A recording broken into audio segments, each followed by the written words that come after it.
Good morning and welcome to today's webinar. We're going to give just a minute for those logging in to get into the room, and then we will get started.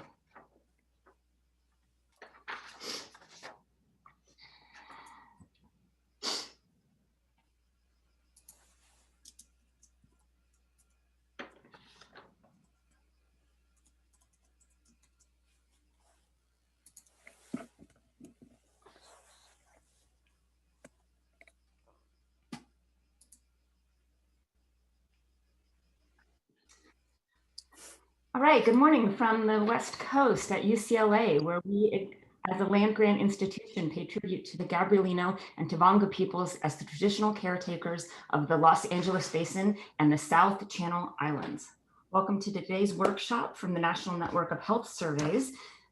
We are doing this series of workshops to advance the disaggregation of ethnic and racial data through technical assistance, training, and case making. And this is part of our training series. This is number 5. You are muted as panelists, but please join in the conversation. Use the chat for general comments and discussion, and please use the Q&A for any of the questions that you want directed at the panelists. If we need a clarification question, we will maybe interrupt them, but if not, we will hold till the end. But then we'd like to capture all of those questions, so please use the Q&A function for that. So the National Network of Health Surveys has a mission to help data sources, surveys, and the other data sources that are often looked at in conjunction with surveys, to have produced data that are very high quality, that are designed to inform policy and programs at all levels, local, state, and national, and to hopefully get comparable data across the states and localities, which, as you know, during this time of a national pandemic, it's often cited where they're comparing localities and what's working here and what's not working there. And so it's very helpful to have very comparable data. And so our mission is to work to help all of these data projects to achieve high quality products. If you'd like to join our network, my email is in the email response that you got, a reminder that you got for this, and it's also at the end of this presentation. So please email me if you'd like to join in this effort. Our project is to improve the collection, processing, and reported of increasingly disaggregated race and ethnic data, particularly in those sources that are used to address health disparities and improve health equity. We are doing this series of workshops. Thank you for joining us.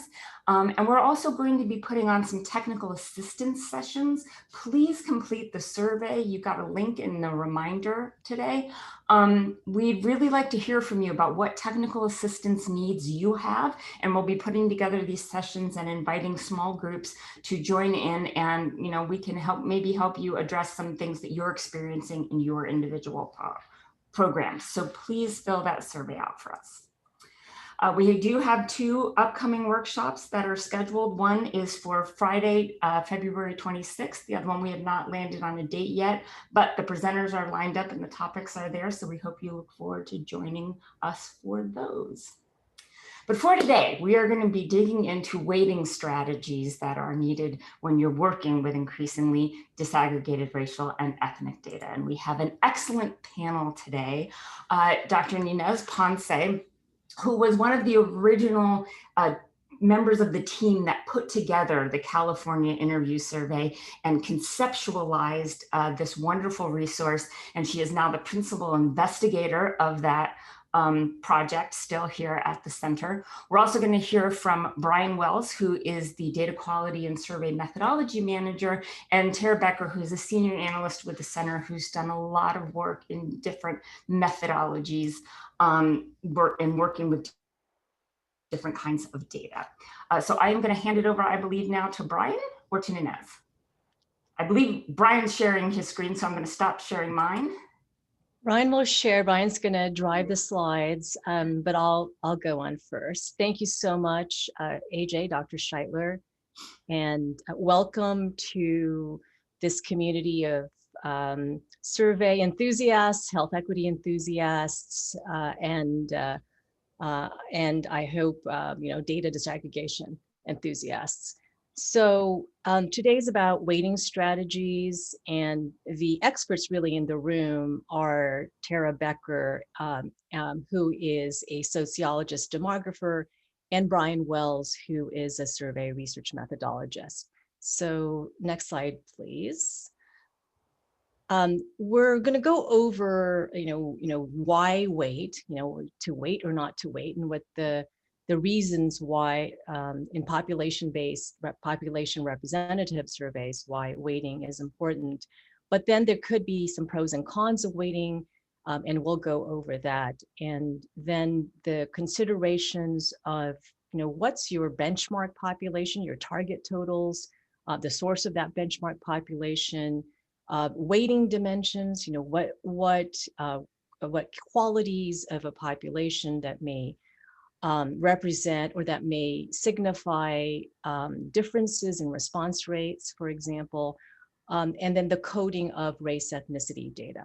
So next slide. So this is my only slide, and this is just to tee up the discussion today, the conversation. We've had some talks on, granular collection. So the first step is the intent of collecting in a survey more granular data, and we covered the mandates for the minimum standards, but of the OMB, Directive 15, 1997, but the encouragement to collect more granular data. And then question wording. So there was a session on question wording on how to collect.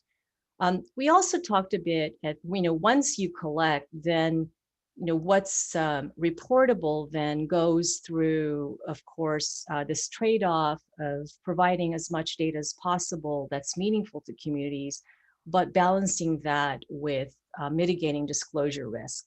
So we covered that a bit in thinking about, so you've collected the data, you're now reporting, say, beyond the 5 race and Hispanic, Latino ethnicity OMB minimum standards, but that's not the end of the story. And so the last piece, well, it's not the last piece, but an important finishing piece is consideration of survey weights. And so this is why we include this in our set of technical assistance. And all of these, as you come up with population estimates, that the weighting part is the most important, challenging, vexing, and we hope that Tara and Brian can help with understanding, again, what some choices that also have to be made in coming up with population estimates that are high fidelity to the granular population that you've done at this point, assuming you've done the granular collection, the granular tabulation, and then the next step would be survey weights. So with that, I'm going to turn it to Dr. Brian Wells. Thank you, Ninez. Good morning, good day, everyone. My purpose today for the presentation today is really to focus on a lot of the purpose of weighting, kind of the very basics of how we do it. For those who are concerned, I will not have a lot of formulas, so that's not something that you're going to have to worry about. But I really want to get just the base, kind of the basic framework of weighting and why it's important in my presentation today. So the first big question is, why do we want to weight survey data? Weights, the primary purpose really is to help reflect the complexities of sample design. When we collect data, we don't have really the opportunity, or maybe even the ability to collect something as like a simple random sample where we can just sample our population of interest. We usually have to do a lot of complex steps in order to obtain that final sample that we want. And so weights help us to reflect the complexities of those designs. And we'll talk a little bit about that later on. Weights are also a key way to help reduce bias in our estimates. That's one of the key features, by being able to adjust and for not only the design, but for other factors that we're able to actually reduce bias in some of our estimates. Weighting is really to ensure that the data is representative of our target population. We want that data to match or look like our population of interest.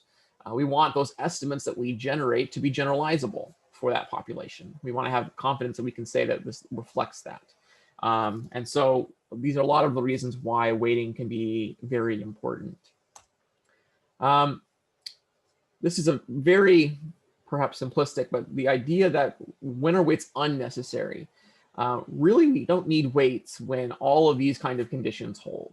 If all members of the target population have an equal probability of appearing on the list, so on a sampling frame that we take, if we can basically, have a group of people and we can select them each with the same probability, then we don't have to worry so much about that. If we are randomly sampling, again with that equal probability, a lot of this equal probability, if you're understanding, both at the sampling level but also at the responding level.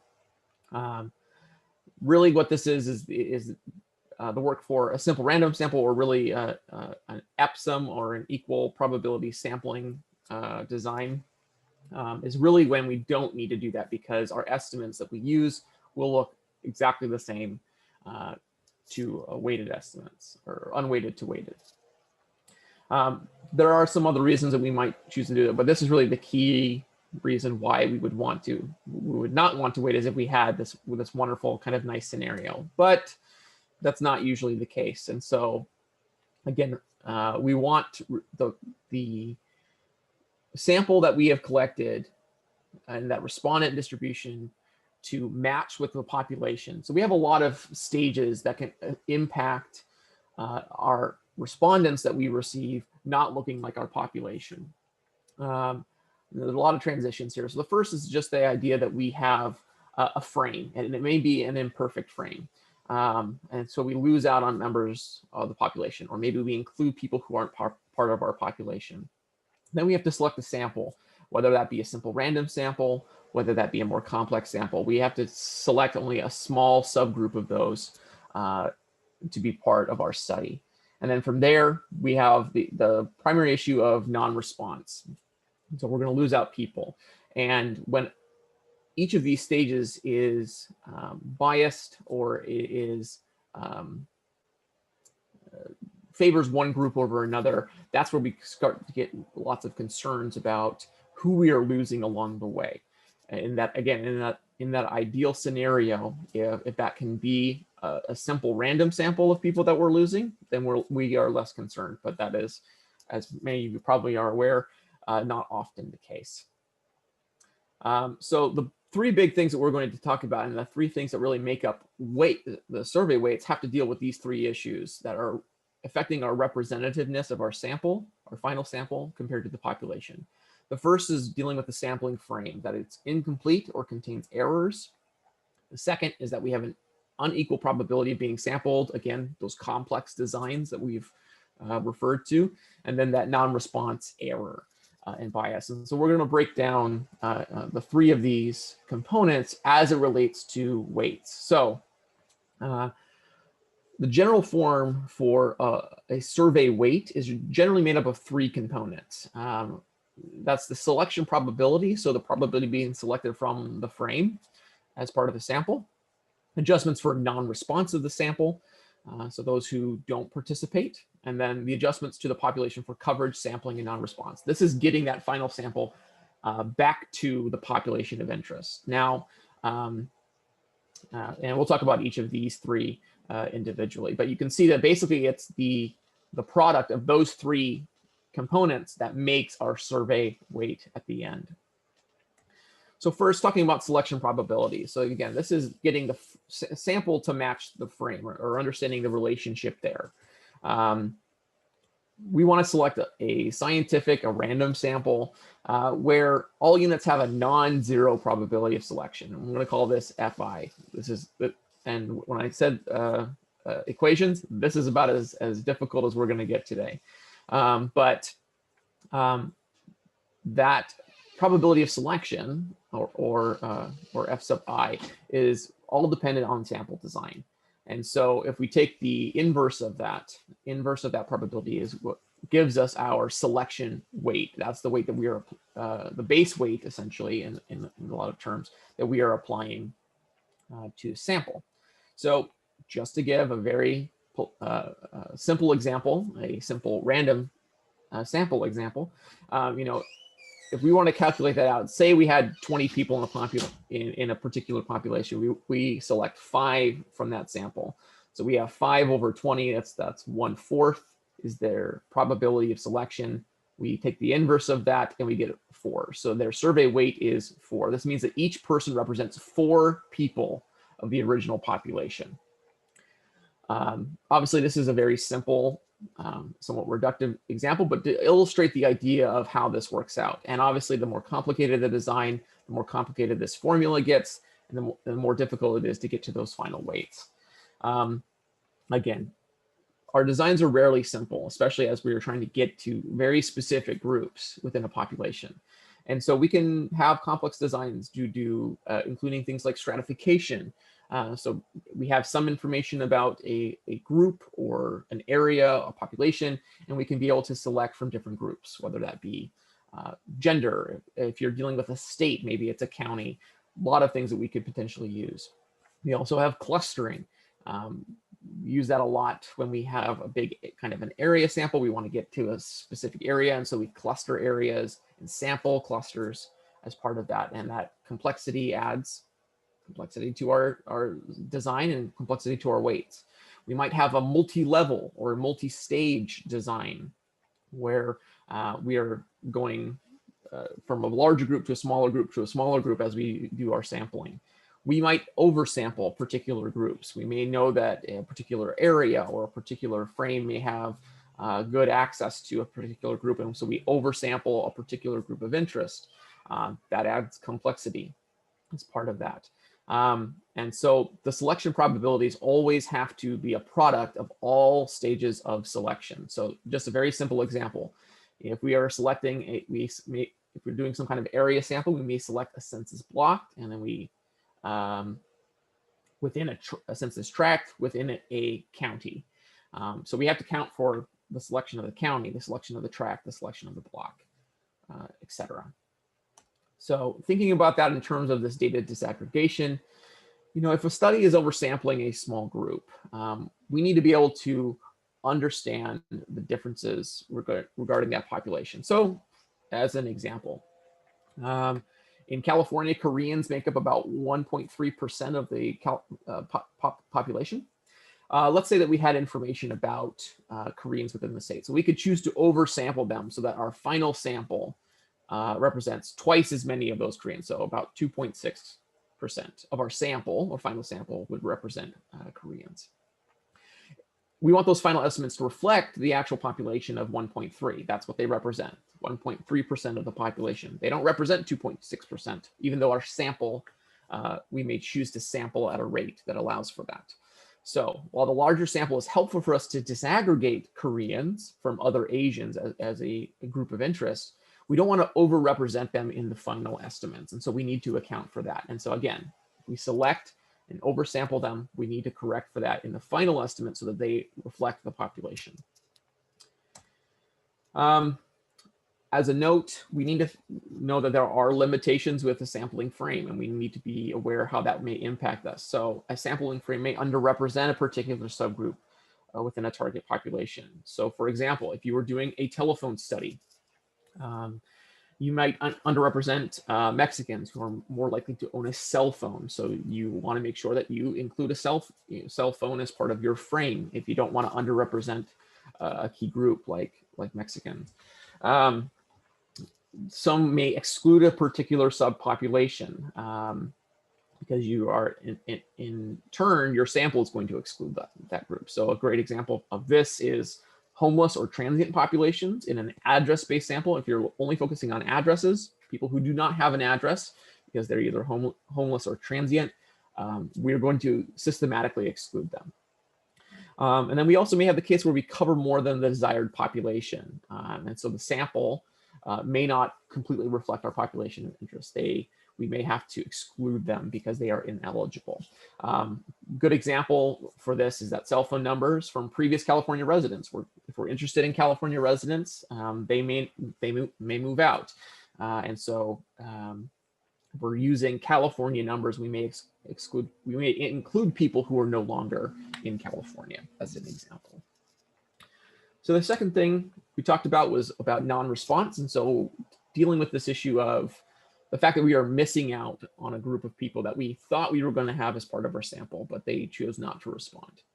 There's a lot of reasons for non-response, and really it's not the purpose of today's discussion, but some basic ideas are things like the inability to contact or find a unit. Maybe they're difficult to locate due to various reasons. We may have a unit who is uncooperative. They can be uncooperative for a variety of reasons. That may be something due to the design of the survey itself. It may have something to do with their personal attributes. We may have units that are ineligible or unable to participate. This may be due to things like language. This could be due to, if you're only looking at a specific population, say a specific race or ethnic group, you may find a unit, they don't match, we can't collect from them. And so again, these reasons for non-response can be due to a variety of characteristics, both in relation to the respondent, who we're trying to get, and also our design choices. And so we have to be very mindful as we think about non-response about how not only how we are affecting through our design, who we are excluding from a survey, but also those characteristics that they may have that may make them less inclined to participate in a survey. Where this becomes the biggest concern is if a subgroup of interest is responding to a survey at a lower or higher or potentially higher rate, and we want to be able to account for these differences. So as another example, maybe we are looking for Central Americans, maybe they are less likely to participate in the survey. They may not want to participate because they are resistant out of fear due to political climate or other such things. They may not want to participate in a survey, fearful of losing information or having information get into the wrong hands. But it could be something on our side. Maybe our survey is not available in Spanish, or it is available in an indigenous language of Central American groups. And so, again, there are reasons why they may not want to participate, and there are reasons that we may limit their ability to participate. So again, going to our example, if Central Americans only have a 30% response rate, whereas non-Central Americans in our study have a 50% response rate, we need to account for this shortage in our final sample. We need to understand the fact that they were less likely to participate, and we want to incorporate that as part of our weights to make those corrections. We usually call these types of adjustments for non-response sample-based adjustments, but the problem with sample-based adjustments is we have to have information about both respondents and non-respondents. And often sampling frames may not provide this information. There are an increasing number of frames that do allow you to have that kind of information that you can utilize. And so some of the step, the sample-based adjustments, can't be done standardly. And so that's why a lot of people will rely on population-based adjustments, which is the third and final component that I want to talk about. So again, this is the idea that we're trying to make the respondents look like the population, using information we know about the population. We obtain this data about the population usually from some kind of benchmark, our gold standard. Usually this is a census, or maybe it's well-conducted survey. Maybe it's administrative data from some kind of entity, state, government, otherwise.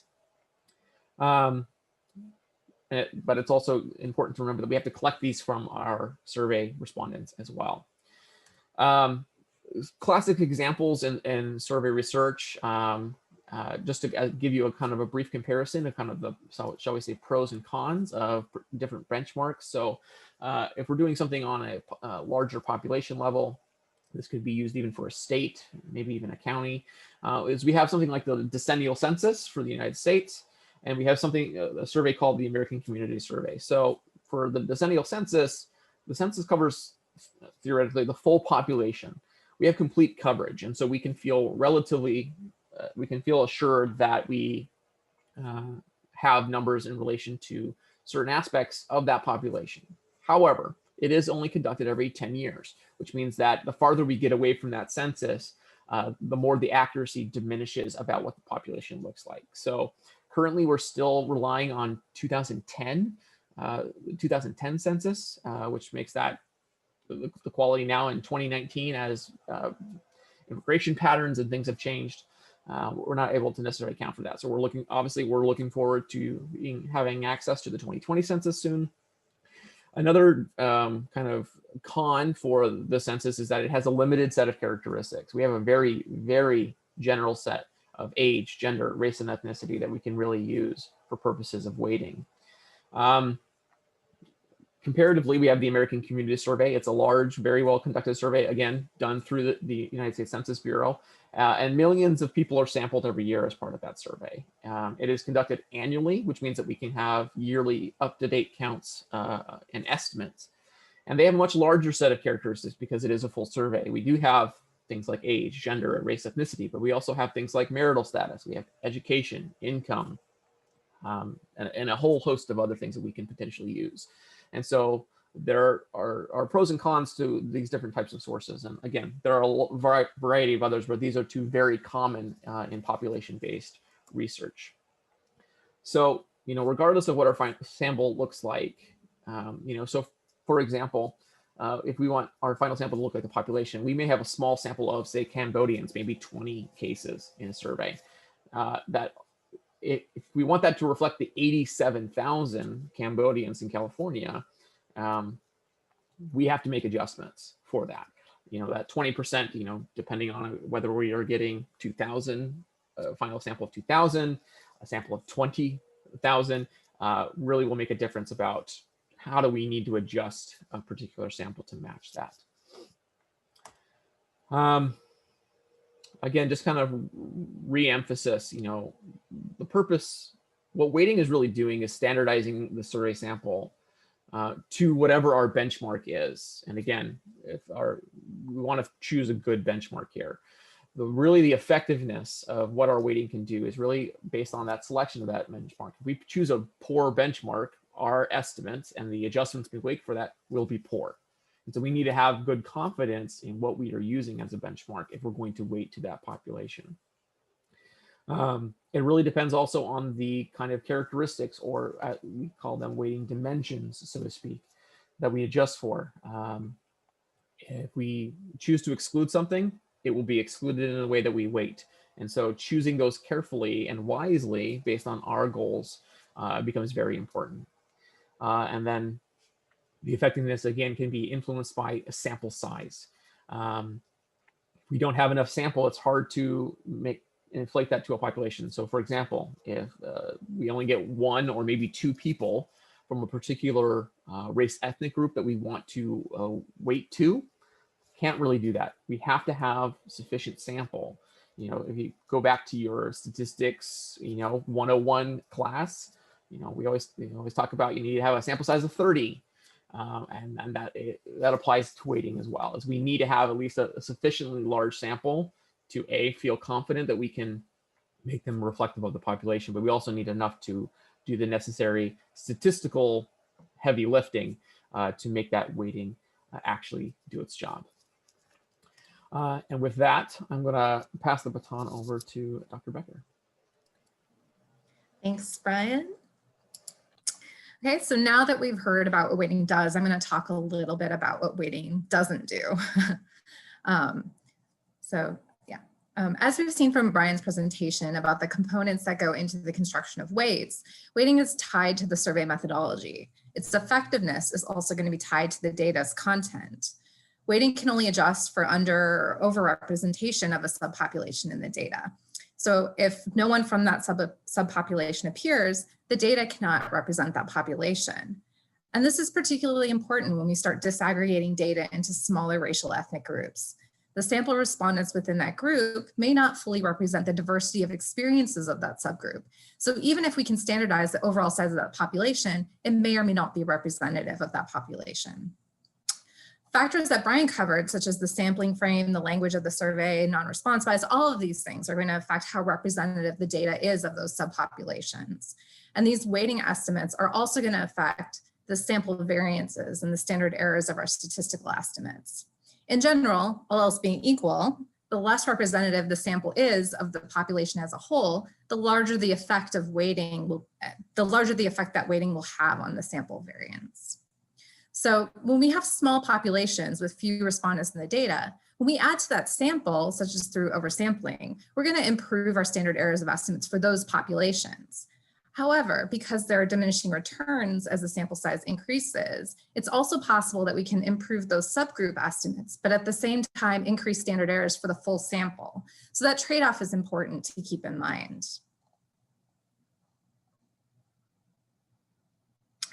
So this example compares two methods that were used to oversample American Indians and Alaska Natives for CHIS in different survey waves in order to demonstrate the connection between the survey design and the weights. Both the 2001 and the 2012 AIAN sampling list relied on clinic service lists from the Indian Health Services. Eligibility for IHS services is based on membership in a federally recognized tribe, which means that these lists are going to overrepresent American Indians and Alaska Natives who have a direct connection to health services and to US-based tribes. The 2012 oversample relied on this clinic user list alone.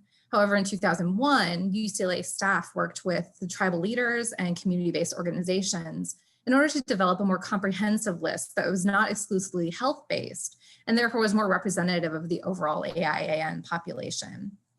In addition, to further improve the diversity of that oversample in 2001, that sample was stratified by rural and urban status to ensure that the AIAN oversample would more closely match the overall AIAN population of California.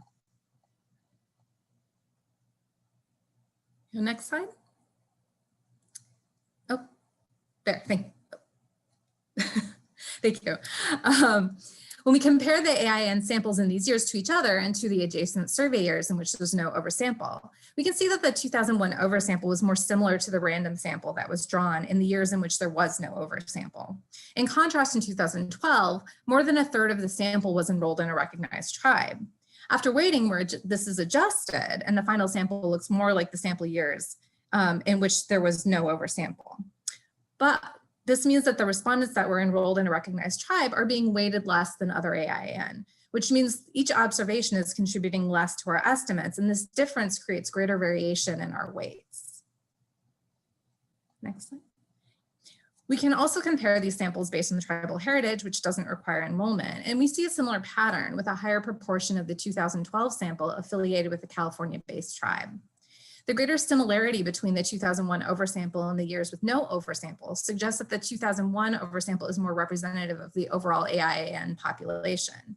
So we can see that the way that we are designing our sampling frame has important implications for how efficient our estimates for those populations will be. So there are a number of methodological decisions that contribute to the effectiveness of weighting for creating generalizable estimates for disaggregated populations, including the selection of benchmark population, the characteristics of the weighting dimensions, and the coding of race ethnicity within those weighting dimensions. So first, we're going to consider the selection of the benchmark population. And so I'm going to do a quick recap of what Brian covered, but this benchmark population allows us to know what the population should look like, absent the various ways that potential survey participants could be missed or not included in the data, including the factors that he mentioned, like coverage bias in the sampling frame, design-related choices such as oversampling, the survey mode, the language of the interview, differential non-response. There are many sources of differential inclusion in the sample that can lead to bias in representation of disaggregated subpopulations.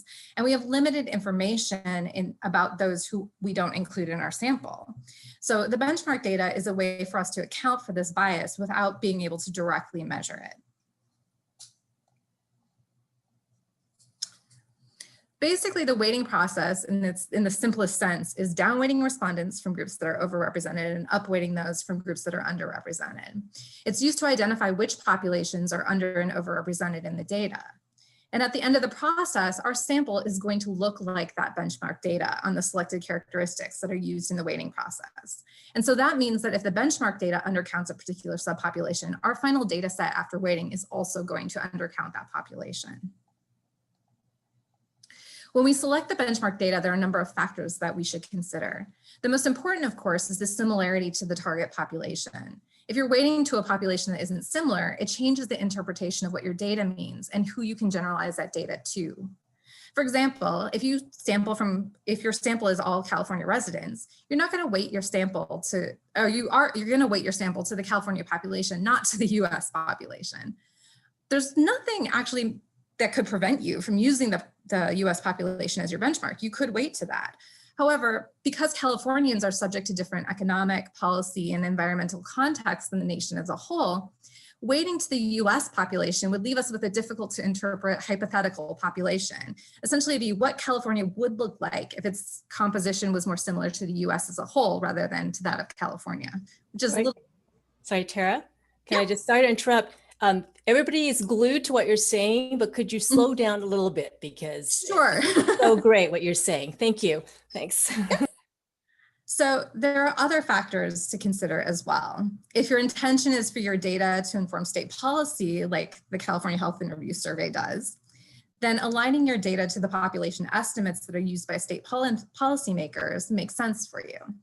However, if your data is meant to contribute to a research environment, it might make more sense to ensure that your benchmark data is comparable to that that's used in other surveys that are in your used in this area. Because your data will look like the benchmark after weighting, you also want to consider how well that benchmark measures the disaggregated populations that you're interested in. If that source is known for underrepresenting that population, it might not be ideal to use as a benchmark. However, you might also be restricted in your options. So it's important to keep those limitations in mind. And finally, those should seem obvious, the benchmark data has to include the measures of the relevant characteristics that you want to use, and also measure them in ways that are comparable to or can be made comparable to the way that you've measured them in your survey data.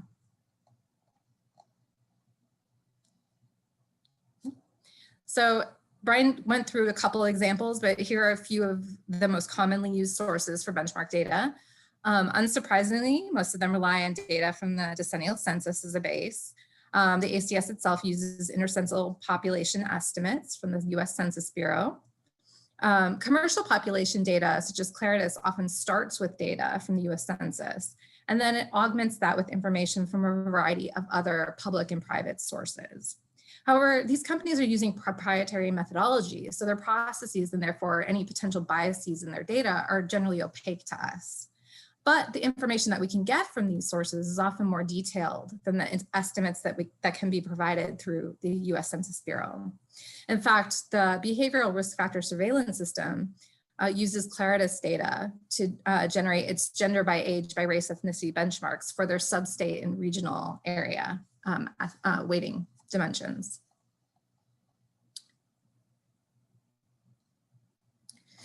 Historically, the ACS survey data has underrepresented AIAN populations. And this underrepresentation has multiple sources that include the question design, sampling methodology, weighting decisions.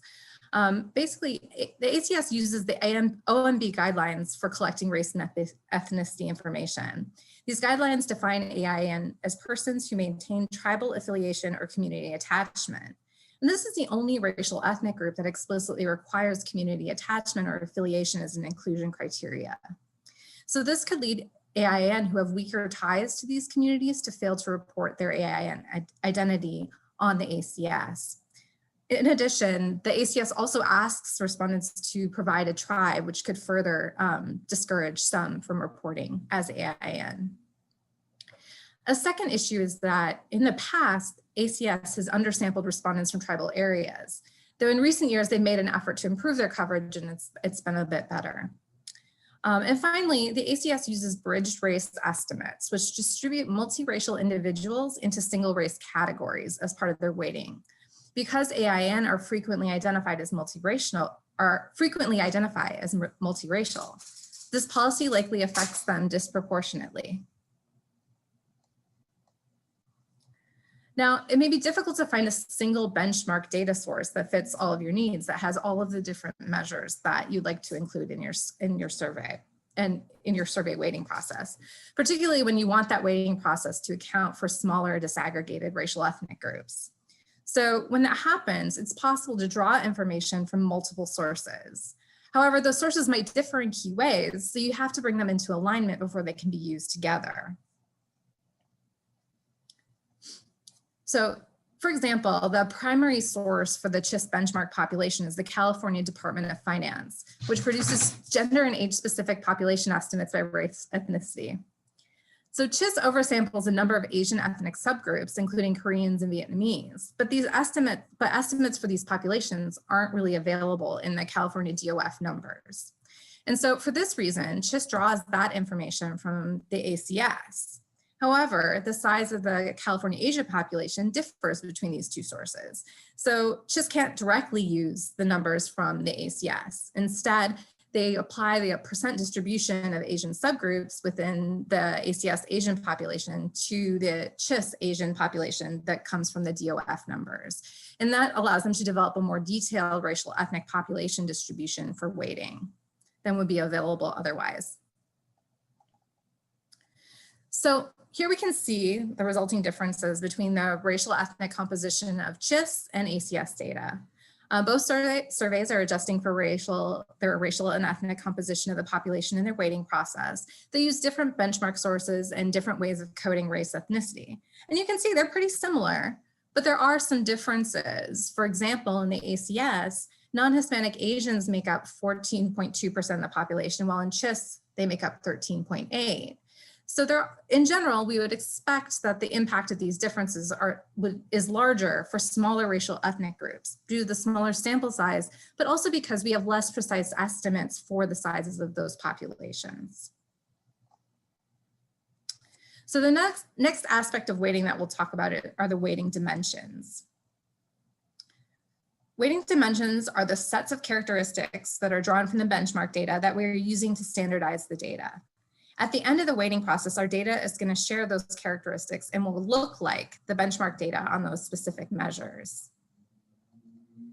Because the purpose of weighting is to adjust for differential participation of respondents, the characteristics we choose should be related to the probability of participating. But we're constrained to using characteristics that appear in both the benchmark data and the data that we weight. Not only that, but the measures either need to be coded comparably or need to be able to be made comparable in both sets of data. So in general, the measures need to be high quality measures with low complexity and low rates of missing data in order to really be able to say that they're comparable across the populations. Large population data, such as the Decennial Census, usually includes only a limited number of measures. And the most commonly used measures include demographic characteristics such as gender, age, race, ethnicity, education, home ownership, and urbanicity. Because these are generally easy to measure concepts. They tend to have low non-response rates. When we're considering how to construct the weighting dimensions, an important factor to consider is whether the characteristics are included independently or interactive with other characteristics. If we include race and ethnicity, gender, age, and education, each as a separate dimension, then after weighting, our overall population distributions on each of those factors is going to match the benchmark. However, it often makes sense to construct a weighting dimension by crossing one or more measures to ensure that we're adjusting for differential participation within these categories. And this is particularly important when we expect differential response patterns by these characteristics. For example, we could adjust the overall population's racial ethnic distribution, or we could create a dimension that adjusts the distribution of race and ethnicity separately within gender and age groups. Some surveys, such as the Behavioral Risk Factor Surveillance System, BRFSS, or the National Survey of Children's Health, are designed to allow users to generate state-specific estimates. So the weighting adjustment dimensions adjust for demographic characteristics within states. So the next slide. Though ideally, we'd like to be able to ensure that every disaggregated subgroup in our data is representative of the experiences of that subgroup, in practice, that isn't usually possible. To effectively weight the sample across multiple dimensions, both independently and interacted across characteristics, we need to ensure that we have a sufficient sample of respondents within each disaggregated category. If we're crossing dimensions, for example, using detailed racial ethnic categories within gender and or age categories, this means that each of our gender by age by race categories has to have enough respondents in it.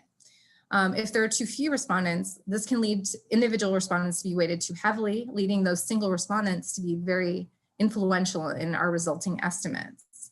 Also, small sample size within groups can lead to a situation where there isn't sufficient variation within a category to allow the weighting process to adjust the sample across all of the dimensions we'd like to include. So this can prevent us from statistically converging on a set of weights that represents all of the weighting dimensions simultaneously. If the sample size for a group is too small, that group is going to have to be combined with another category. And those categories are going to be adjusted as a group in the weighting process. But if there are differences in the probability of participating between those groups that are grouped together, the weighting process may not be able to fully account for those differences. So due to constraints in available measures and sample sizes within data sets, we have to make trade-offs in what factors we adjust for in the weighting process. And that means that weighting dimensions may not fully account for differential non-participation among all subgroups. We can only account for factors that we can measure. Though many of the demographic characteristics commonly included in weighting, such as gender, race, ethnicity, education, are all associated with other characteristics that are difficult to include in the weighting process. Including just those factors may not fully adjust for differences in these unmeasured or excluded factors. In general, we don't have a way to measure the effect of these unmeasured characteristics because we're restricted to the limited number of measures that we do have. And so it's hard to know how representative our population is and whether there are unmeasured things that we're not capturing through our weighting process. Sample size constraints may prevent us from adjusting the representation of disaggregated racial ethnic groups. Collapsing categories can have unintended consequences for some disaggregated groups if they're collapsed with groups that have different participation rates.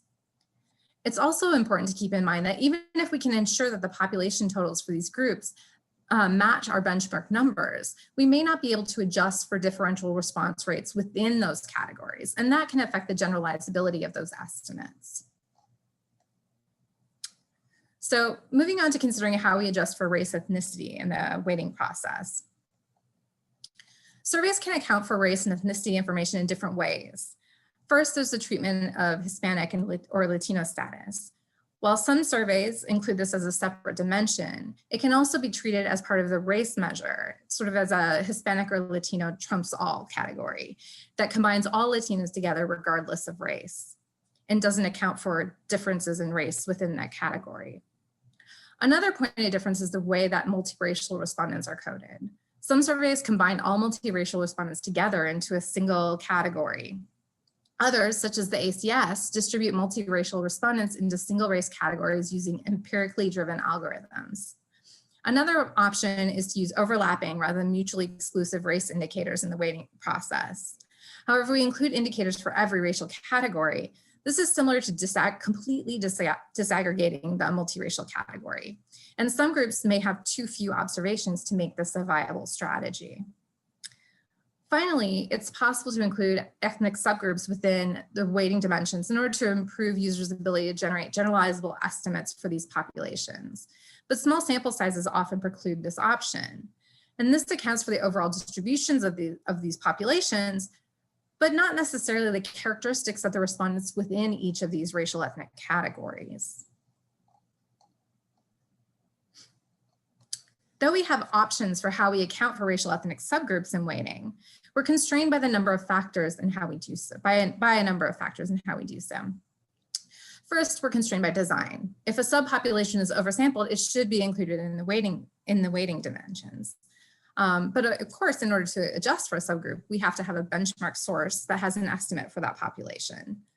And of course, we always run up into the sample size constraint issue. If we don't have enough respondents within a category, we're going to run into problems trying to include that category in our weighting process.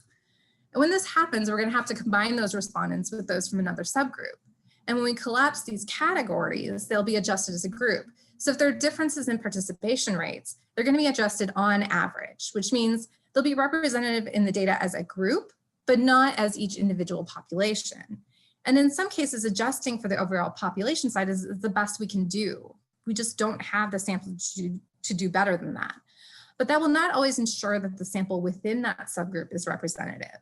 For that, we want to be able to adjust for differential participation within the group. But again, this requires much larger sample sizes than those available for many of the disaggregated racial and ethnic subgroups that we're interested in. So it's important to keep these limitations in mind. Being able to identify smaller disaggregated groups in the data doesn't guarantee that those respondents are going to be representative of that population. So this example demonstrates how these differences can affect our estimates within disaggregated data. There are differences across federal surveys in the methodologies that are used to collect racial ethnic data, including the sampling strategy, the survey questions, the mode of the survey, all of which lead to differences in reporting and non-response probabilities. However, here I'm going to focus on the differences in the weighting strategies because, at least in theory, weighting should account for many of these differences. So these surveys differ in the benchmark data they use for race ethnicity and the way that AIAN are controlled as part of the weighting process. The case of AIANs is illustrative of the importance of weighting decisions because a high proportion of this group identifies as multiracial and/or of Latino or Hispanic origin. And the decision about how we treat these different factors and how we code race in our weighting have important implications for how this population is represented in the data. So here we show the benchmark data used and the information about how AIAN or how that identity is accounted for in the weighting process of 6 federal surveys. And we can see some similarities. NHIS and NSDA use Census Bureau population estimates, and Haynes and Path use the ACS. The ACS uses bridge race estimates in which multi-racial respondents are assigned into single race categories. And so this decision is going to be carried forward into Haynes and Path. About half of the surveys don't include AIAN in the weighting dimension at all. The ACS includes non-Hispanic, non-Latino AIAN. But because they use the bridged race definition, this includes many multiracial AIAN, but their weighting dimensions don't distinguish between multiracial and single race AIAN. Both BRFSS and NSDA adjust race ethnicity within states, which means that AIAN are included in the weighting within some states, the ones that have sufficient numbers of AIAN respondents, but they aren't included in other states, which means they're not fully adjusted at the national level. So BRFSS uses a Hispanic Latino trumps all race measure. So the Hispanic is included as a racial ethnic category. And so only the single race non-Hispanic category is adjusted in the weighting process, while NSDA uses a race-only measure that combines both groups of single race AIAN, and then they have a separate dimension. I think, if I remember correctly, they have a separate dimension that looks at Hispanic Latino status. So here we can see the result of these differences. The estimates for the size of the AIAN population varies widely across these surveys, and this is true for all 3 of the AIAN subgroups. The percent of the US adult population that identifies as AIAN ranges from a low of 1.5% in the ACS to 2.7% in BRFSS. And the distribution doesn't seem to be related to the benchmark that's used or whether AIANs are explicitly included in the weighting dimensions. BRFSS explicitly adjusts for the size of the single race non-Hispanic Latino population, which makes up 1.1% of the US adult population. But in NSDA, which adjusts for race alone, the combined single race Hispanic Latino and single race non-Hispanic or Latino together make up 1.1% of the population. So even when these surveys are including AIANs in their weighting, their results can differ substantially. And here's another example to show how decisions about how AIAN groups are explicitly included in weighting dimensions can affect how different subpopulations are weighted. In CHIS, only the single race non-Hispanic or Latino AIAN group is included in the weighting dimensions.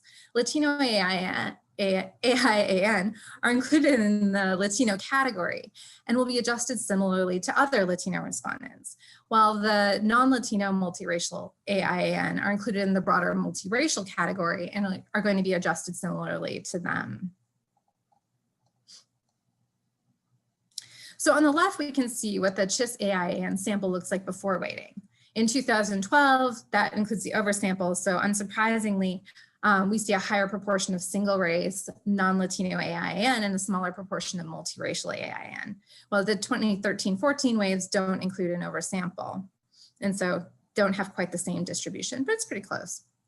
As we might expect, after weighting, these differences are much smaller, but the inclusion of the Latino AIAN in the broader Latino category leads these AIAN to be weighted more heavily than other AIAN. And this is most likely due to the fact that Latinos tend to be underrepresented in the sample more broadly. And so when this full group is adjusted, they're being weighted up. And so if we're looking at the full AIAN population, now Latino AIAN are making up a much larger proportion of that group.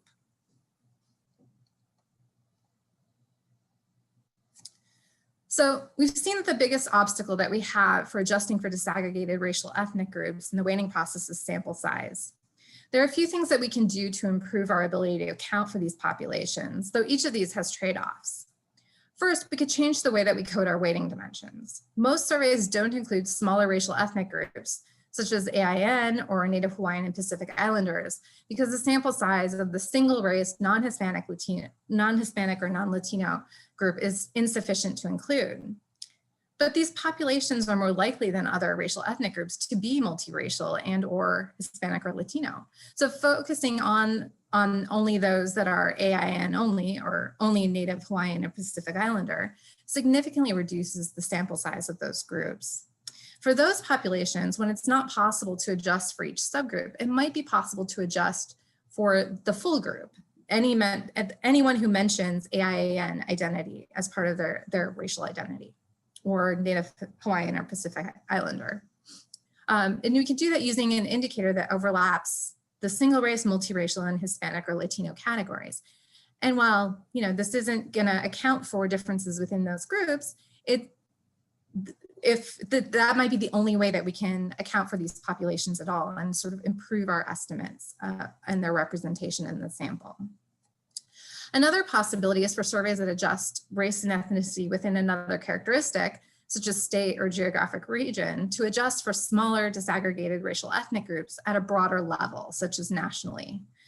Estimates for these populations may not be generalizable at the more detailed level, but then they would be at the broader level. So for example, in BRFSS, which uses state-based estimates, it may not be possible to do within state estimates for specific ethnic groups, for AIANs, for Native Hawaiians, Pacific Islanders, but it could be possible to have national level dimensions that allow at least national level estimates of these populations. Even if we can't do them at the state level or sub-state level. And finally, for surveys that are collected over time, it might be possible to pool together multiple waves of data to generate sufficient samples for smaller and disaggregated subpopulations. But the efficacy of this is going to depend on how representative these samples are when they're combined together. So to recap, we weight data to allow us to generate generalizable estimates. The limitations of the data that we have on disaggregated racial ethnic groups, such as small sample sizes, means that these populations are not usually included in weighting, and estimates for them are not usually generalizable. This limits users' ability to draw conclusions about these populations from the data that we do have. There are ways that we can account for these subpopulations in weighting, but the methodologies we use matter, and there are trade-offs that we face. We're constrained by the data that we have, which is going to reflect the methodologies that are used to collect it. These methodological decisions can lead to differential participation or exclusion of some populations. Weighting can only adjust for populations that are over or underrepresented in the data, not for those that are excluded. And this includes those with within disaggregated racial ethnic groups. Each of the factors we discussed, the choice of benchmark, the dimensions we use to weight the data, and the coding of those weighting dimensions, particularly the treatment of race and ethnicity, affect the representativeness of survey estimates for these disaggregated populations, and sometimes for the broader categories themselves. With respect to benchmark data, often the differences between them are small. But these small differences can have large impacts, especially on smaller populations within broader racial ethnic groups. The factors that are included in the weighting dimensions affect how representative our final data are, and whether we can claim that the population estimates for these disaggregated groups are representative. And finally, the way that we code race ethnicity within these weighting dimensions will affect our final estimates. It's important to keep in mind that other categories that we do not explicitly include will still be adjusted when they're collapsed with other groups. And sometimes this can have unexpected effects. And so thank you. I think with that, I think we've covered everything, and we'll open it back up for questions. Fantastic. Thank you all so very much. And we do have several questions up on tap that we will get to right now. If anyone else has questions, please get them in the Q&A, and we will hopefully have time to answer all of them. All right, first up, long question. In deciding on what benchmarks to use for weighting, is there a way to determine the best ones, as the more you apply, the wider the weighting variance becomes, which enlarges the design effect and reduces the effective sample size, and perhaps some are unnecessary? In other words, even if there were more females than males interviewed based on population totals, if gender does not matter in the outcome variables, do they need to be weight adjusted in addition to more important predictors such as SES? And I think with that question there was also a follow-up with an example there, AJ. Sure. So an example could be, are you interested on the impact of social media on health outcomes? And studies show that gender has no impact, but your survey was answered overwhelmingly by females. Can we then avoid weight adjustment by gender because it makes no difference on the interests of the analysis, and focus more on the impactful benchmarks that could distort the analysis by lack of randomness? So I think a great point with that. I think the key though actually is your point at the end there of lack of randomness. You know, if you have an overwhelming 75% female respondent, you know, survey, if you're not adjusting for that, you know, you're giving a lot of weight to that particular group. Obviously, you know, if females and males behaved on every single outcome in the same way, that might be true. But I think that based off of how off that distribution can be, it can have a lot of impacts on a lot of varieties. And obviously issues related to weighting and specifically design effects, effective sample sizes, it is very complicated. And so in general, you know, I think if you have those kind of benchmarks and when you're looking at that unweighted data, it seems very off. I think it is relatively important to maintain those. I think in a good scenario where maybe you've got that nice 50-50 and it doesn't apply, maybe that it is okay to avoid. But I think it's very dependent on what's available, your study, design, et cetera. I mean, it's a complicated question. And I think that given, like I said, specifically a really disparate distribution of your sample of females to males, you're going to want to include that, even though it may not have major impacts on your estimates of interest. Brian, just as a follow-up, in CHIS, don't we also cross gender with race because there might be a differential impact by gender, by race? Yeah, so I mean, a lot of the complication with some weighting is that you can do a single dimension. So you could just do male female, but you know, what about male female by race ethnicity? What about male female by you know, county, by age group? Maybe, yeah. So many possibilities of those crosses. And so when you have the ability to do those crosses, you know, that can be very key to figure that out. So you're right. It may be on the one scale of that singular dimension, maybe so. But if you begin to break it down into additional subgroups and subgroups and subgroups, including them can be very important. I think it's also, you know, there's a difference between, you know, so like a larger survey, like CHIS is going to be used for a lot of different purposes, right? And so we can't anticipate all of the different outcomes that people will be examining and whether, each group is going to be different on each of those.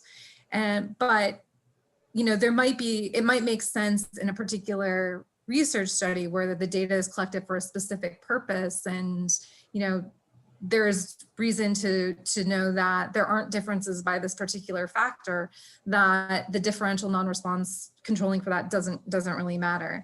So I think it's really about like what the data is being, the purpose of the data that's being collected. And, and once you haven't, if you don't account for that, that also limits what you can do with that data, right? So if you wanted to look at other outcomes using that same data, you'd have to ensure that those other outcomes also don't differ by that characteristic, right?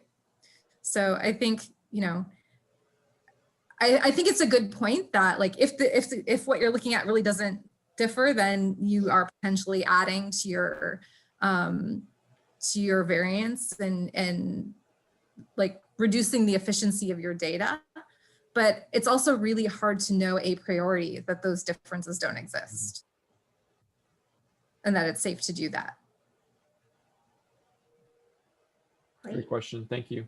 Thank you. All right, next question. What sample size allows for population weighted adjustments, or a ratio, law of numbers, 30? Yeah, we kind of hinted at that a little bit, and obviously a lot depends on your methodology that you're using. We didn't really talk about specifics of how you weight to a population, but 30 is generally a good measure to start with. I can say personally for CHIS, we use 50. We have a little more sample to be able to afford that, but obviously the number of dimensions that you're using, that you're trying to adjust to, if you're doing it for 2, 3, you might be okay with that 30, maybe less, but as you increase that to say 10 or more, you really have to have the sample size to support that. And so I think 30 is a decent minimum to try. Depending on the refinement, that may not be sufficient for if you have lots of dimensions, but that 30 to 50 is really a good minimum to be able to actually achieve the convergence of estimates for that purpose. So, yeah. Great, thank you. Next one, when you disclose that survey data is weighted, is that considered a limitation in the study? As a survey methodologist in training, that almost it almost wounds me. I would definitely say it's not a limitation. Weighting is not a limitation. It is, as we kind of talked at the very beginning, we are trying to represent how we do our study. We're trying to represent a population. It is something we should note, and that's actually probably the bigger key, is we need to note that we do weight data, that we do have complex designs. We need to recognize that. We should say that. One of the largest kind of errors that happens is that people don't actually use the weights when provided.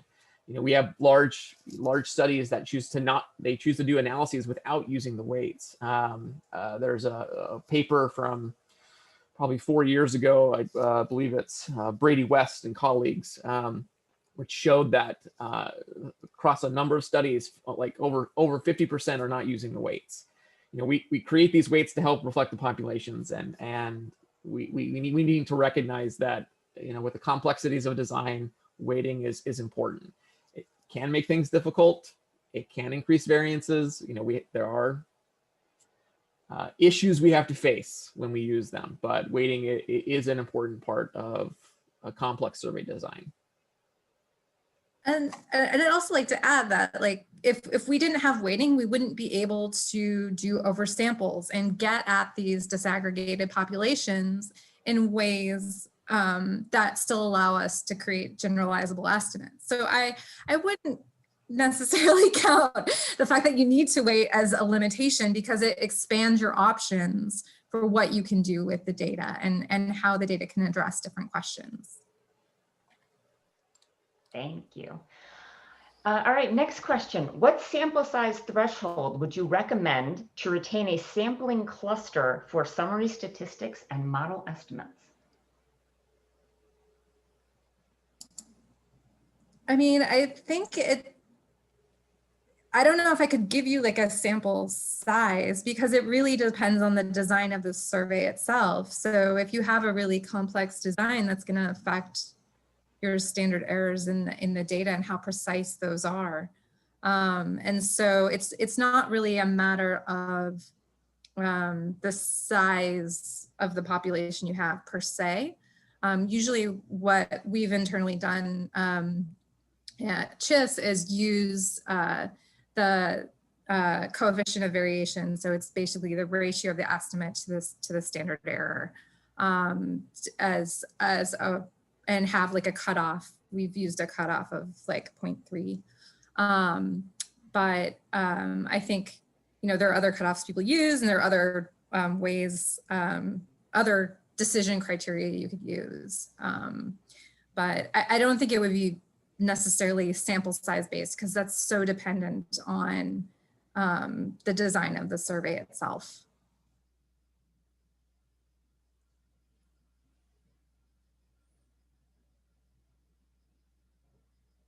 Whoops, I sorry, I was muted. Next question, what are your thoughts on imputing prior to weighting when you have missing responses in your sample data for dimensions you want to weight on? All for it.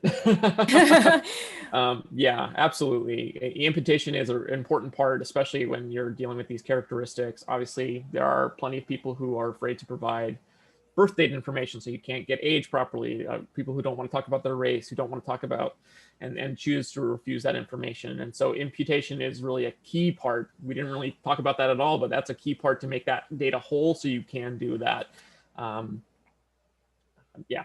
Absolutely. And in CHIS, we impute, I know our statistical director is in the audience. We impute, I believe, almost all the missing variables. Yeah, we impute specifically first for our weighting dimensions, specifically first, and then after that's done, we then work on the others. But yeah, that's one of our very first steps is imputing those weighting dimensions to make sure that we have full coverage there. Yeah, and I misspoke. We don't impute missing variables. We impute missing cases for variables that have missingness. Great, thank you. Next question, how do you know when your sample is different enough from the population to warrant weighting? It's back to that minimum sample size question. How do you know it's different enough? You know, I think in today's day and age, that's a decent assumption to have, is that your sample is going to be at least somewhat different from the population. I think there are a lot of cultural, social factors that are playing a role in why people are not participating. You know, and this expands a lot of dimensions: socioeconomic, racial, ethnic. I mean, we have a lot of issues of why people are not participating and why we underrepresent particular groups. And so I think it's a solid bet to say that the sample is going to be reasonably different from your population of interest. Obviously, that's all very, very dependent on what your study is. Obviously, working on large scale, like a national or state, that's definitely going to be a problem. Maybe less so when you're dealing with a very specific, small, local population. That may not be as bad of an issue. But I think on our usual scale of large scale population-based surveys, that it's a pretty good guess that it's going to be different. So. Great. Does CHIS use small area estimates to look at small populations, for example, Korean adults in California? If yes, do you weight the data first? If no, why do you not use small area estimates? So I'll just start, then I could see Brian's thinking about this.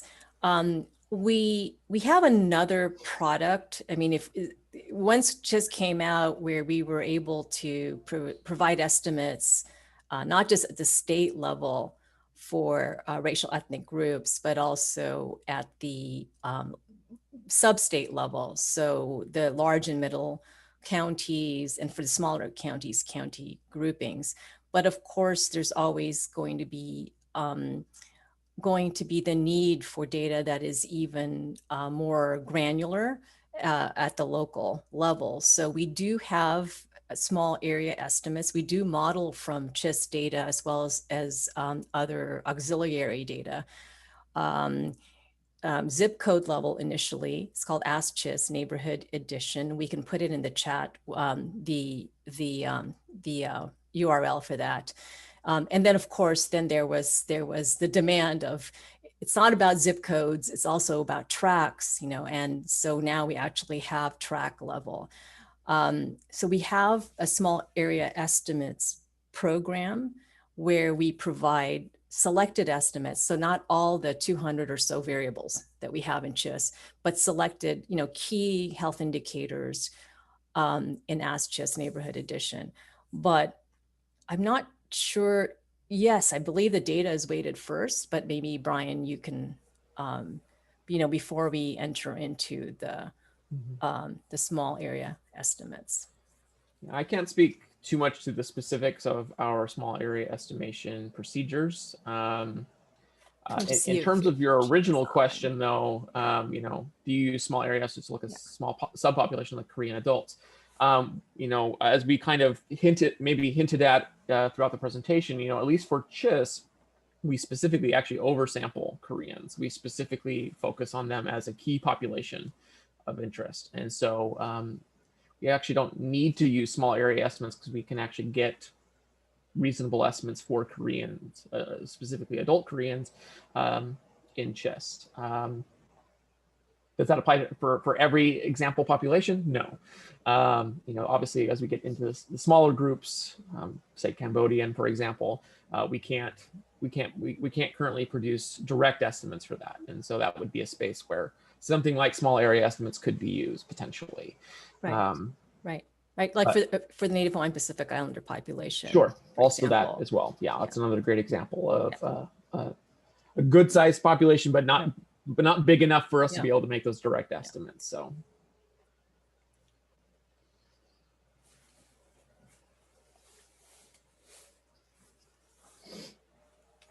All right, next question. Is weighting worth it if the researchers who collected the original data did not use probability sampling? Fascinating question. And this is a growing area of research and interest over the last number of years. So weighting can be used for non-probability samples. The effectiveness and the accuracy of that is what is still being studied and debated. If you're interested, feel free to reach out. We can certainly provide some resources about how that's being done and what people are saying about that.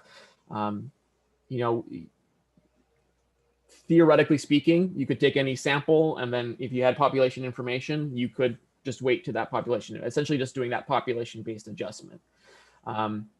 But you're missing out on that component of probabilities of selection and things related to that. And so it can be done. Should it be done is another issue. And I think it's a growing area in the survey research field and non-probability sample field. And so it's right. So call it a convenience sample versus a population representative sample. Right. So I mean, it certainly can be done. But yeah, there's a lot of work going into that right now to say, can we just do something non-random and then weight it to the population and feel confident? The answer to that last question is, can I feel confident about it? I think that's the kicker. So.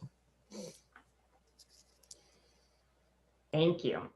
How is variance inflation accounted for when weighting variables are subject to imputation?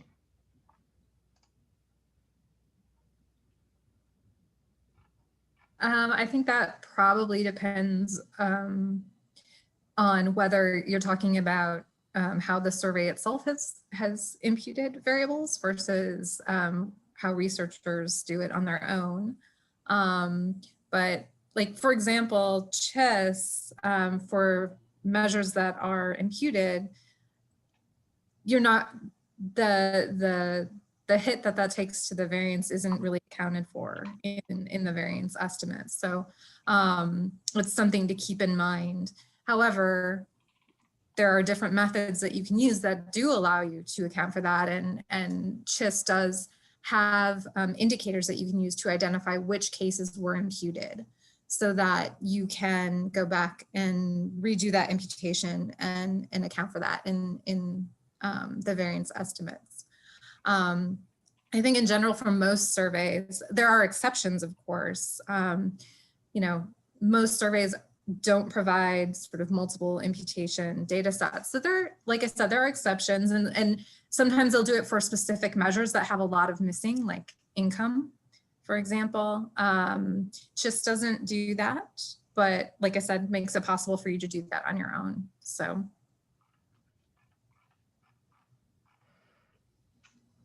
Thank you. AJ, there's a couple more questions, so this is Yes.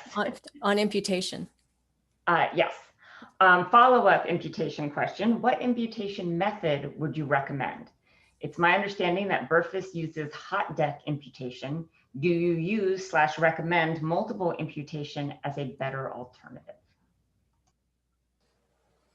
Interesting question. You know, personally, I don't know that I would recommend any one specific one over another. Each imputation approach has its pros and cons. That's a whole discussion about what is the best way to do that. And I don't know that there's necessarily a best way. Again, it depends a lot on your data. It depends on what you're imputing, how you're imputing it. You know, are you dealing with any kind of panel type of work is going to change the type of imputations that you want to do. So I don't know that I'm going to give you any help there on that. In terms of issue of multiple imputation versus kind of a single imputation, you know, again, there's a pros and cons here. You know, for those who like to use the traditional, I want to have that nice rectangular data set, you know, a single works really nice. But in order to really get at the potential variance that imputation brings in, multiple imputation is really key in that. But analytically, that can be difficult for your common data user. They may not be familiar with that. And so there are those complications as well. And so you have to be prepared for that kind of issue as well. So again, there's a lot of pros and cons. There are plenty of studies who do provide multiply imputed files. Because of that, they want to account for that. Others, you know, for example, CHIS, we don't do a multiple imputation. We want to provide that singular file that they can be able to work with. Again, that's the choice that we've made to. I would argue as part of, you know, data dissemination and data accessibility, you know, making it as accessible as possible. But it was a choice made with a lot of discussion. Though. Absolutely. Absolutely. Right. Because with multiple imputation, you do adjust the standard errors better, I think. But we have a lot of kind of really continuing juicy questions. AJ, can you get through them? Because I'm afraid we may run out of time. It's 11:23. I will try. When a survey was done among a sample of online panels and then data were weighted to make the study sample distribution similar to the national distribution of US adults, in this case, would you consider findings are generalizable if weight variable is used for analysis? Or still is it considered as a convenient sample and findings are not generalizable to US adults? So yeah, I think that comes back to that complication of non-probability. Obviously, there are some probability-based online panels that do exist, but obviously a bulk of them are non-probability. You know, recognizing that it is to some extent a convenient sample. You know, if you're talking about the work that you're doing, you have to recognize that. Again, that question of is it generalizable? Potentially. You know, we're dealing with a convenient sample weighted to a population, so it might be. But again, we can't account for a lot of some of those steps like the convenience, systematic, you know, non-response, et cetera. So again, I think there's a question mark that goes with that of it is a convenience sample. It did use weighting to make it to the population. Is it actually representative? I don't know. Thank you.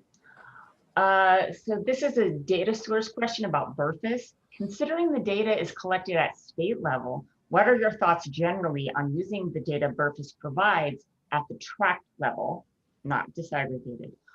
Are there reliability concerns?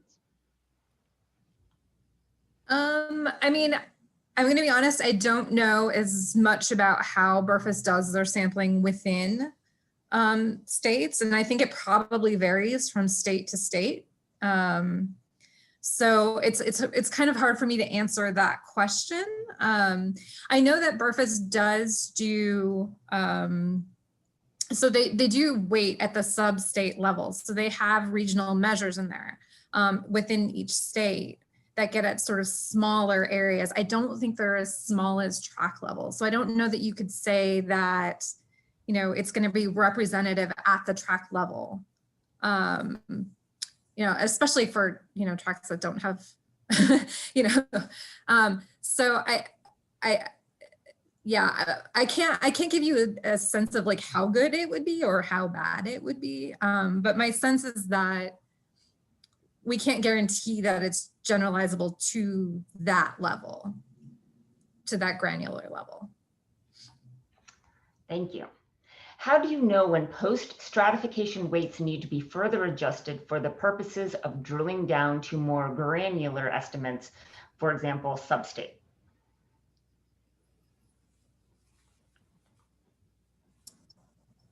I mean, some of it is design. So like, for example, CHIS samples within regions of California. So you have to wait and take that into account when you're doing the weighting process.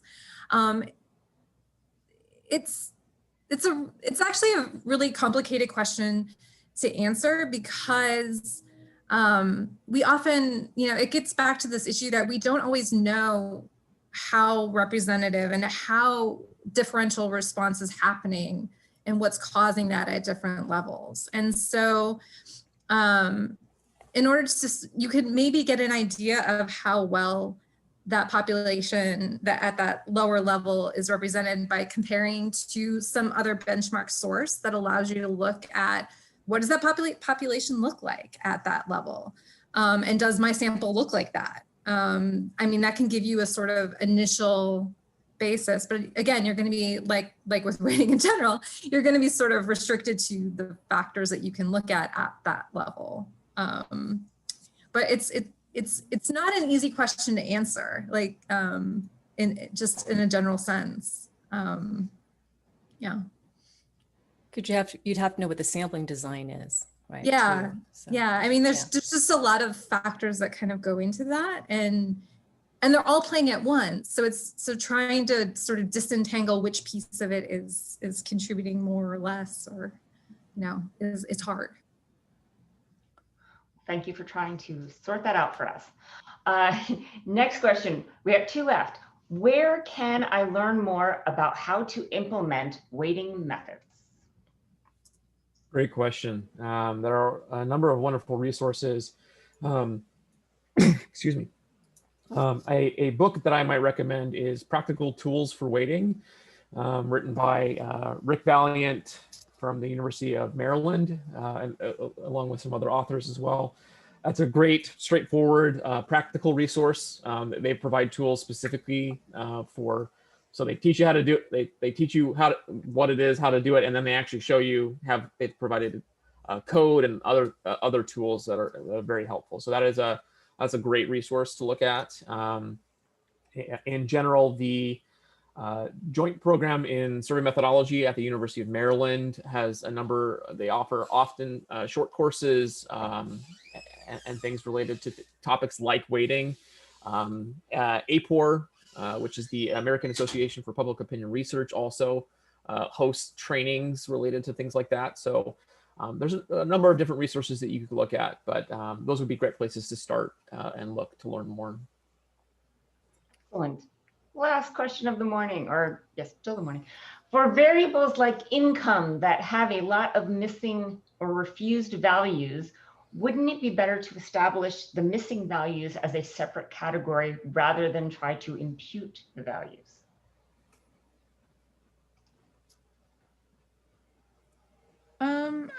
I don't think I agree with that. Because one, especially when you have something that's missing for a lot of cases, there's probably more than one factor that's predicting missingness. And so if you have that as a single category, especially like if you have something that's like bifurcated, say people at the high end and the lowest end are like the least likely to respond, then if you have this single category, you're sort of just averaging that out, but you're not really getting at the full range of values that you would have for those observations. So I think that it just doesn't get at the sort of the complexity of the process that's leading to the missingness that you're seeing. I think as a researcher, if you were to put in a regression model, I mean, you could choose to include that residual category as a missing category, but that again is up to the researcher, should they want to do that. But I do agree with Tara that the process of the missingness needs to be accounted for. But I definitely have colleagues, it's the whole question of to weight or not to weight as well. You know, should you weight or not, especially you might be over controlling if you're using the same dimensions in your right-hand side of your model. So that's also been raised too. But I think that we, you know, in surveys, we try to provide as much flexibility for the researchers to conduct the kind of analysis that they want. So AJ, I think we're 1 minute past. We have ended very well. Thank you so much to everybody for your participation today and your wonderful questions and conversation. These are the next two workshops that we have scheduled. You've signed up for the whole series, so you should get the reminders about that. Hopefully we will be able to announce a date soon for the strategies in mitigating disclosure risk. Questions and discussion. The recordings are available on our website and as well as the slide decks. Hopefully we will have them up by Monday. And please, there is a link in the chat, or you got a link in the reminder email you got for this today. Please complete our post-workshop survey and let us know what kind of technical assistance needs that you still have. And email me if you have any questions or comments and or to sign up for our network. Thank you so much to our panelists today. This was a really wonderful discussion, and I hope everybody has an excellent weekend. Thank you. Thank you. Thank you all for coming.